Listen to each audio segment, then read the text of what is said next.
Making a difference in the communities of Buxton, Friendship and surrounding areas is 53-year-old Robin Phillips. Phillips, the father of 6 and a philanthropist, is a born Buxtonian who has a passion for youth and community development. He is famous in most communities along the East Coast and some other parts of the country for his community development and skills in the areas of nurturing and molding lives. 10 years ago, Robin gave up his paid jobs to focus on empowering young people. He established the Buxton Youth Developers, which does not only serve Buxton but surrounding communities. This had a lot to do with the troubled period that Buxton was experiencing back then and which affected the lives and families who lived there.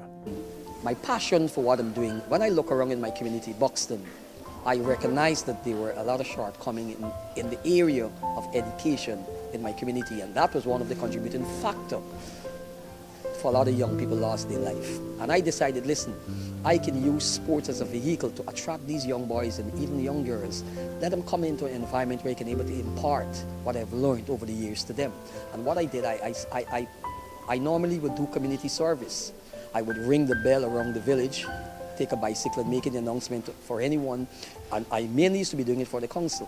And one day I said, you know what, I recognize there are so many school dropouts in my community, and that is one of the contributing factors for what the young people is going through, especially the young boys. And if I can be able to impart a little knowledge to them, I think it can make a great change in their life. Sir Robin, as the community knows him, explained that while ringing the bell on that, he told the community of his intention to start free lessons for all who were interested. For some, the idea was well received. For others, they had reservations. Nevertheless, the lessons got underway with 25 young people. Then the numbers grew.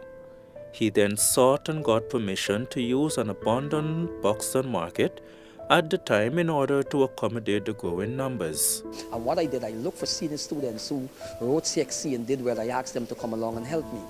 And they came there, and we were there working over the years, and one day I was told by the chairman that I have to move from the market because the market wants to go back to what it was before.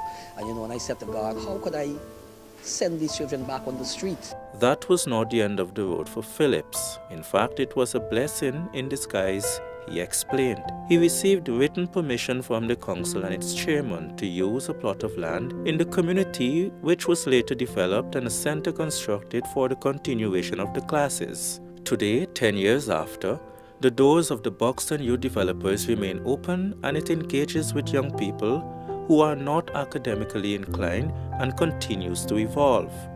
A number of children have passed through this institution for the past 10 years. We were looking back at our records of achievement over the past years.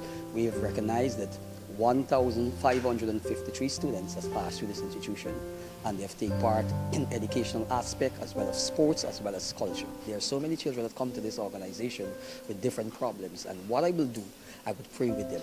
I would pray with them and I direct them to God, and I can tell you there are a number of students who come with a lot of problems to me, and I take them to God and I pray. That's the method I'm using, and I'm seeing tremendous changes in their life. Today, Sir Robin Phillips continues to make a difference in the lives of so many young people and their families. He has no intention of giving that up anytime soon. Leroy Smith, Newsroom.